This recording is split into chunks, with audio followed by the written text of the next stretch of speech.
매일경제신문 9월 3주차 소식 전하겠습니다. 가끔 주변의 상황에 의해서 제 마음이 흔들릴 때가 있거든요. 그럴 때마다 물 위에 떠 있는 낙엽 같더라고요. 바람 부는 대로 흔들리니까. 근데 시간이 지나면 그 낙엽이 촉촉히 젖어서 바닥에 가라앉잖아요. 그래서 저도 시간이 필요하구나라고 생각하고 있습니다. 신용대출이 열흘새 1조 늘었어요. 그래서 저금리가 원인이죠. 그래서 저금리가 신용대출 증가에 한 몫을 하고 있고요. 주택 관련 자금에 그 신용대출한 게 쓰이고 있고, 그 다음에 주식 및 생활자금에 사용하고 있습니다. 이에 금융당국은요, DSR, 총부채 원리금 상환 비율. 여러분 DSR을 잘 아셔야 돼요. 적용 실태 점검과 신용융자 시장 과열, 은행권 대출 실적 점검에 착수했습니다. 이에 이제 대출이 좀 줄이려고 하겠죠, 나라에서. 그래서 카드론요, 1년 만에 8.5% 늘었어요. 그 이유를 보니까 카드론 대출 한도가 크고 만기가 길기 때문이에요. 현금 서비스는 단기 자금이잖아요. 그래서 이제 신용대출을 포함해 대출 수요가 급증하면서 은행 현금 흐름에 비상이 생긴 거예요. 그래서 은행 유동성 커버리지 비율 LCR이요, 90대 초반에서 80%대 진입도 멀지 않았다고 합니다. 이에 은행은요, 돈을 메꿔야 되니까 은행에 은행채와 양도성 예금증서 발행을 통해 유동성 확보에 매달리고 있다고 합니다. 보통 100% 넘게 갖고 있어야 돼요. 그래서 신용대출 막차 타자라고 마이너스 통장까지 몰렸어요. 그래서 마이너스 통장이요, 9월 7일부터 10일 사이에 4,673억 원, 그리고 9월 14일부터 17일 사이에 7,799억 원으로 70% 상승했습니다. 그래서 신용대출 규제를 예고하고 있죠. 그래서 최대한 미리 자금 확보하자는 심리로 대출 사재기 현상이 발생하고 있습니다. 근데 이에 우리 사기꾼들은 또 물었죠. 가만 안 있죠. 이때 돈 벌어야죠. 그래서 지금 대출 사기도 많이 기승하는 것 같습니다. 그래서 이에 불법 사금융이 기승하고요. 금융 사기성도 기승한다고 합니다. 신고는요, 금감원 불법 사금융 피해 신고 센터로 신고하시면 돼요. 근데 보통 사기꾼의 수법이 뭐냐면 마음을 급하게 하고 불안하게 해요. 지금 아니면 안 될 것처럼 얘기하거든요. 그러면 다 사기꾼으로 보시면 돼요. 그렇게 마음을 불안하게 조성해갖고 지금 아니면 안 된다는 식으로 얘기해서 그다음에 뭔가 하게끔 하는 거죠. 이게 ABCD예요. 사기꾼 하는 거 보면. 영업이익으로요, 이자도 못 갚아 한국의 한계 기업 비중이요, OECD 중에 5위라고 합니다. 국내 주요 기업 중 18%는 3년 연속 영업이익으로 이자 비용도 감당을 못한다고 해요. 그래서 한계 기업에 해당되는데요. 이 중에 38%는 서비스 업종이에요. 한국보다 높은 그 1, 2, 3, 4가 있을 거 아니에요? 그게 캐나다, 그리스, 미국, 스페인인데 한국과 좀 뭐가 틀리냐? 이들 국가는 비율 증가폭이 한국보다 크지 않습니다. 4대 연금, 4대 보험 모두 재정에 빨간불입니다. 나라가 하는 게 잘하는 게 뭔지 좀 궁금하네요. 4대 연금은요, 국민, 공무원, 군인, 사학이며 4대 보험은요, 고용, 산재, 건강, 노인, 장기 요양입니다. 근데 국민연금은 2040년 기점으로 적자 전환이고요. 소진 시점은 2056년이고요. 사학연금은 2029년에 적자 전환이고요. 소진 시점은 2049년입니다. 그래서 연금과 보험은 또 다른 세금이라고 누가 말한 게 기억납니다. 이에 이제 기초연금이요, 1인당 부담액이요, 10년 뒤에는 2배로 상승할 것 같습니다. 그래서 만 65세 이상 노년층에게 기초연금을 지급하는 예산이요, 19조 원에서 10년 뒤에는 34조로 2배 상승합니다. 내년부터 65세 이상 노년층 918명 중에요, 하위 70% 모두에게 30만 원 지급합니다. 여기에 이제 저출산으로 인해 생산 가능 인구가 줄어들고 국민 1인당 부담액은 2배로 상승할 거라 보는데 계속 늘죠. 국민연금 운용력 4명이 대마초를 뭐 주기적으로 핀 것 같아요. 그래서 운영 자산 규모가 752조에 달하는 국민연금공단의 직원이 4명이 상습적 마약 투약이에요. 그래서 적발된 건데 요 4명이 외국에서 좀 공부하다 온 애고요. 30대예요. 그래서 좀 외국에서 이상한 것만 배우고 오는 것 같아요. 이들이 맡은 인프라 부문 투자 금액은요, 약 26조 1천억 원이고요. 대체 투자 자산 비율은 28.9%를 차지한다고 합니다. 근데 이게 한두 번이 아닌데, 국민연금이 지금 밖으로 나온 적발이요. 2018년에 내부 감사 결과 해외 사무소 인사 운영이 부적절했던 걸로 적발. 2017년에는 퇴직 운영자가 운영 기밀 정보 유출했다고 적발. 저는 개인적으로 금융 사기꾼들은, 그리고 나라 돈을 함부로 운영했던 사람들은 최소 장기 징역이나 사형에 처해야 된다고 생각합니다. 저는 개인적으로 사형을 더 선호합니다. 코로나발 불황에요, 고의적으로 파산하는 사람도 있어요. 이 사람들도 사형에 처해야 돼요. 이 사람들 고의로 파산하면 그 옆에 있는 딸린 그 업체들은 같이 파산하는 거 아니에요. 남한테 피눈물 나게 하는 사람들도 이 사람 끝까지 추적해서 재산 환수하고 사형시켜야 되지 않나 봅니다. 그 정도까지 우리나라가 좀 사기꾼 공화국이에요. 요즘 법인 및 개인 파산 신청 건수가 역대 최고치입니다. 일부 기업이요, 고의로 파산하고 빚을 갚지 않은 도덕적 해이로 갈등 사례가 속출하는데, 이거 끝까지 찾아가고 자식까지 물어야 돼요. 법원이 개인의 파산 신청을 허가하면요, 개인이 파산 신청을 허가하면 개인 채무에 대한 면책 효과를 얻어요. 그러니까 얘네들이요, 친인척 명의로 바꿔서 재산을 은닉하고 개인 명의로 파산하는 거예요. 이런 법 없애야죠. 개인이 파산해도 끝까지 물어야죠. 평생 물게 해야죠. 책임을 지게. 업계에서는 내년 상반기 본격적으로 터질 수 있다고 봅니다. 이제 시작이에요.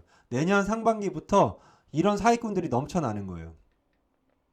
올 7월까지 범일은요, 625건, 개인은 29,000건 파산 신청한 것 같습니다. 올해 증시에 100조 원 썼어요, 개인들이요.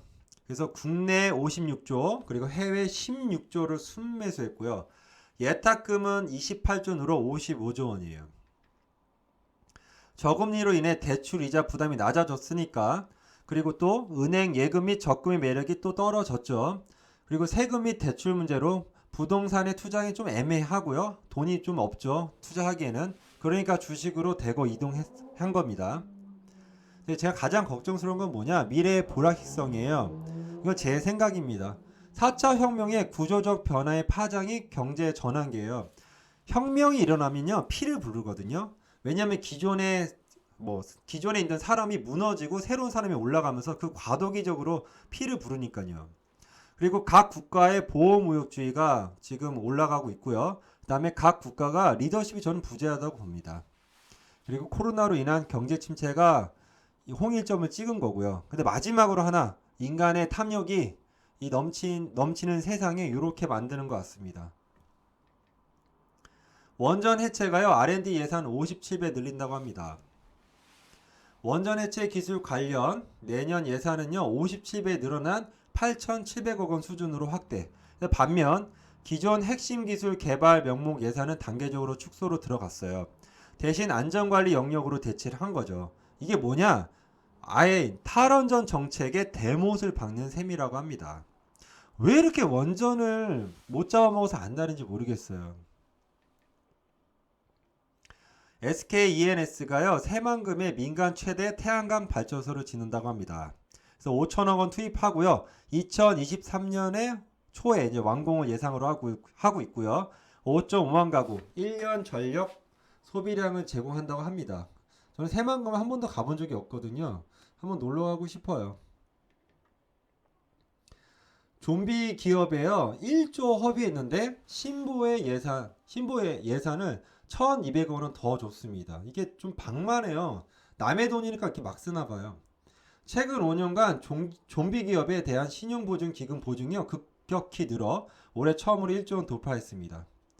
5,900개 한 개 기업의 묻지마 보증으로 정작 우량 중기 지원은 뒷전이죠. 왜냐하면 이런 쓸데없는 기업에 돈이 들어가니까 다른 기업에 줄 돈이 없죠. 좀비 기업이란 3년 연속 영업적자 기업, 그러니까 자본 잠식 기업, 3년 연속 이자 보상 배율 1배 미만인 기업을 뜻합니다. 없어져야 되는 기업이죠. 한국판 뉴딜 펀드를 띄운다고 하는데요, 관제 펀드 12개가 운영이 엉망이라고 합니다. 여러분, 관제 펀드 들지 마세요. 펀드는 거의 사기성이 짙어요, 우리나라에서는요. 정부 주도 관제 펀드 실적이요 대부분 기대에 못 미치고 있어요. 예결위가요 정부가 발표한 관제 펀드 중 민간 참여가 저조해 시작조차 못한 사업이 수두룩하다고 지적을 했고요. 공기업이 참여하지 않은 펀드 약정 총액이 절반 가까이 축소된 펀드도 있어요. 그리고 어렵게 모아놓은 투자를 제대로 하지 않은 펀드도 있고요. 이건 막 방만하게 운영하는 거죠 이거. 12개 중 7개는 문정부 펀드라고 합니다. 채용 공고가 사라졌습니다. 500대 기업에 계획 없어 이런 식으로 74%가 채용을 안 한다고 하고죠. IMF보다 더한 취업날에 지금 젊은이들이 좌절하고 있는데요. 코로나 핑계로 기업이 아예 안 뽑는 거죠. 그전에도 경제가 안 좋았거든요. 그래서 이에 청년층의 우울감과 분노가 극에 달하고 있고요. 상반기 고의적 자해로 병원 진료 받은 자들이 지난해보다 20대는 80.5%, 30대는 87.2% 급증했습니다. 잠재적 자살 요원들이네요. 관광산업에 코로나 백수가 12만 명 발생했어요.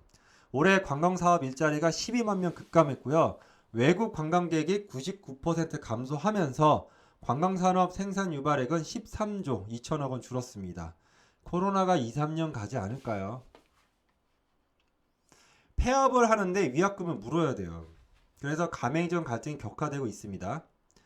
외식 업계가 불황에 빠진 가운데 프랜차이즈 가맹점 본부와 점주 사이에서 갈등이 생기고 있어요. 그래서 갈등이요. 작년 대비 23% 증가했고요. 서울만 63건입니다. 계약 이후 프랜차이즈 본사와 가맹점주 사이에 갈등이 발생하면 한국공정거래조정원 그리고 가맹사업거래 분쟁조정협의회를 통해 조정 신청이 가능합니다. 근데 그 전에 계약서를 좀 꼼꼼히 보셔야 돼요. 중간에 내가 경영이 안 좋아서 폐업을 하면 위약금을 안 문다 이런 걸 좀 봐줘야 돼요. 쿠팡이요 좀 위험한 기업 같습니다. 그래서 쿠팡에 주식을 놓은 사람은 좀 고려해 볼 필요가 있어요.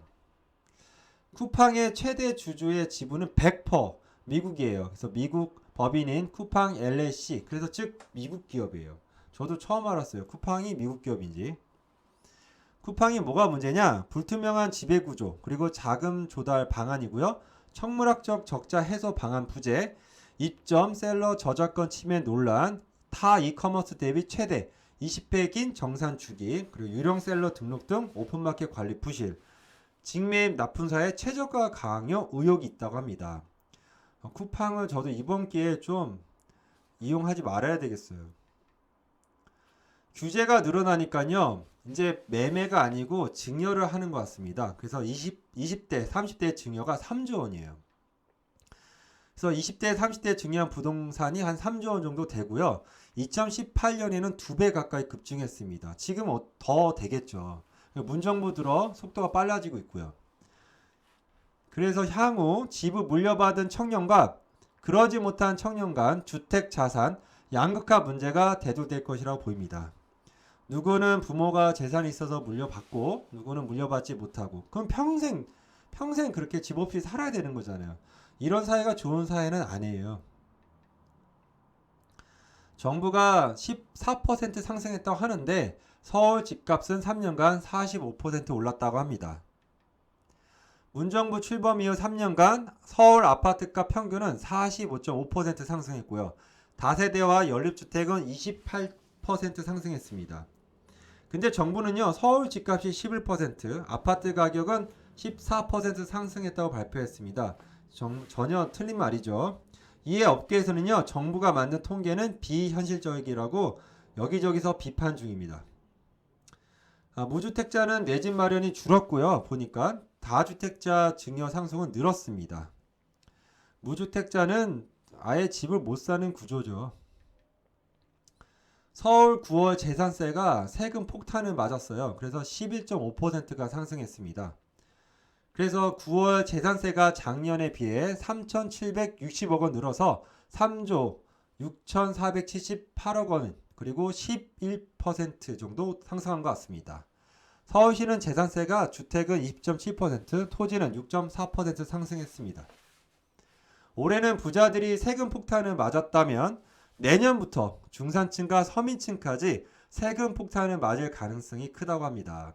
이유는 국토부가 공시가격 현실화 달성하려면요, 시세 9억 원 미만 아파트도 세금 인상이 불가피해요. 서민이라고 부자들 그 세금 뜯는 거에 대해서 좋아할 게 아니에요. 그 화살이 언젠가는 본인한테 갑니다. 그래서 남이 비난받을 때 그걸 같이 동조하지 마세요. 정확하게 객관적으로 보셔야 돼요. 그 화살이, 비난의 화살이 언젠가는 자기한테 올 수도 있어요. 미국이 제로금리를 유지한다고 하는데요. 2023년까지 제로금리 기조를 유지할 것을 공식적으로 시사했습니다. 이에 단기적으로는 이제 디플레이션 위험이 있고요. 장기적으로는 인플레이션 위험을 초래할 것 같습니다. 둘 다 위험합니다. 연준은 올해 미국 경제 성장률 전망치를 마이너스 3.7%로, 그리고 실업 전망치는 77.6%로 조정했습니다. 미 국방장관이 이제 반중 돌직구를 날렸어요. 인도 태평양 안보 다자로 가야 한다. 그래서 중국을 그냥 봉쇄하는 것 같습니다. 군사력으로. 목표는 중국 봉쇄예요. 그리고 대상 국가는, 주요 국가는 미국, 인도, 호주, 일본이 주도적으로 하고요. 보조로 잠재적 멤버는 한국, 베트남, 뉴질랜드인데 좀 아쉬운 점이 있어요. 우리도 주요 국가에 들어갔어야 되는 거 아닌가요? 미국, 일본, 호주, 그 다음에 한국 이렇게요. 최종 단계는 집단 안보 체제로, 즉 군사 동맹으로 중국을 압박하겠다는 내용입니다. 바레인이 이스라엘과 이제 수교를 맺었어요. 미국 주도 하에. 그래서 이거를 아브라함 협정이라고 합니다. 그래서 순위파가 이제 이스라엘과 미국 주도로 단결되는 모습인데요. 누구를 위해서? 주적인 이란을 위해서 이렇게 단결하는 거죠. 바레인이 어디냐면 UAE 바로 위에 있는 곳. 여길 바레인이라고 합니다. 해안가가 낀 나라네요. 또 여기도 놀러 가고 싶네요. 나중에 평화로울 때. 일본 내각이 바뀌었죠. 그래서 스가 요시히테 정권이 공식 출범했고요. 지지율은 70%, 그리고 새 내각 인선도는 54% 찬성했습니다. 스가 요시히테에 대해서 잠깐 알아봤거든요. 이 스가 요시히테는 귀족 출신이 아니에요. 그러니까 어떻게 보면 아베 같은 경우는 일본의 귀족 출신의 집안의 그 사람이고요. 스가 요시히테는 시골에서 올라온, 그러니까 시골에서 농사졌대요, 부모님이요. 근데 그래도 어느 정도 잘 사셨나 봐요. 아무튼 시골에서 올라와가지고 자수성가해서 총리까지 올라간 사람이에요. 근데 이 사람이 감정적이지 않고요, 좀 사물을 좀 객관적으로 보고 말수가 그렇게 많지 않고 좀 냉정하고 그 다음에 좀 무거운 사람 같아요. 그래서 이런 분은 좀 조심해야 돼요. 왜냐하면 바닥서부터 올라온 사람들은 쉬운 사람이 아니에요. 정말 무서운 사람이죠. 그래서 좀 잘 봐야 되는데 이분의 정치 노선은 아베보다 좀 더 세지 않을까 생각합니다. 병원이 또 사기를 치고 있어요. 이 와중에. 뭐 어떻게 사기치냐 보세요.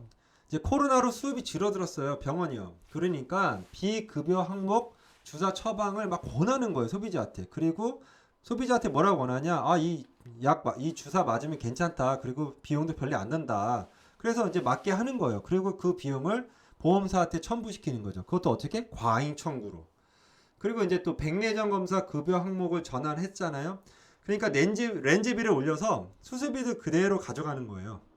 그래서 비용 상당 부분을 보험사에 청구하는 거죠. 그래서 보험사에 청구해서 보험사가 비용이 폭증하고 있는데 병원이 이러면 안 되죠. 의사가 배운 사람들이 돈에 눈이 멀어가지고. 보세요. 요게 지금 병원에서 권하는 약의 부작용 관련돼서 얘기 드릴게요. 신데렐라 주사를 권하죠. 그게 뭐냐?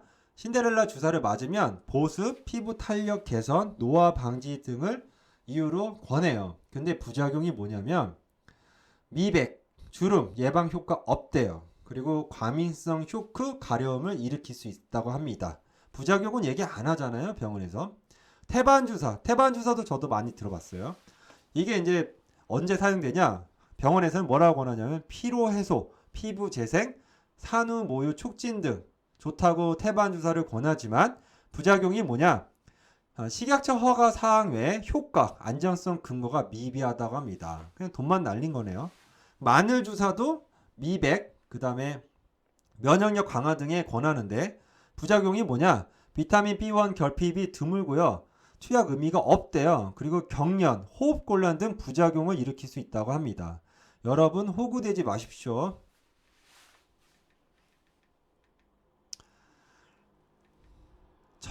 라임 관련된 내용인데요. 제 예상이 맞았어요. 금융당국원 그리고 청와대가 짠 거예요. 전 청와대 행정관이 금융당국원 기밀문건을 빼돌린 혐의로 1심서 징역 4년 받은 거예요. 지연, 혈연, 학연 이용해 대가를 지급하고 원하는 바를 얻는 형태가 만연함을 보여준 한 사례인데, 이런 사람, 저는 금융 관련된 사기 일으킨 사람도 징역이 무슨 4년이에요. 사형시켜야지. 이 사람들은 징역 4년 하면 안 돼. 그리고요, 거기 피해 보상금은 다 이 개인들이 물게 해야 돼요. 집단가. 너무 약해요. 금융 사기에 대해서 처벌이. 귀농이 지금 늘어나고 있습니다. 그래서 청년들이요, 귀농하려고 경쟁률이 6대 1이라고 하는데요. 볼게요. 경북도 귀농 창업인 모집 중이고요. 20명 뽑는데 120명 지원했대요. 그리고 90억 원 투입, IT 스마트팜 건립을 하고요. 예비 청년 농업인 육성에 나서고 있다고 합니다. 그리고 청년 특별도로 내세운 경남도 맞춤형 주택 2만 700호 공급하고 있고요. 그래서 20대 청년 귀촌 가구 수는 40% 늘어났는데요. 이거는 지켜볼 필요가 있어요. 우리나라는 약간 냄비 근성이 있어서 빨리 올라갔다 빨리 식거든요. 마지막입니다.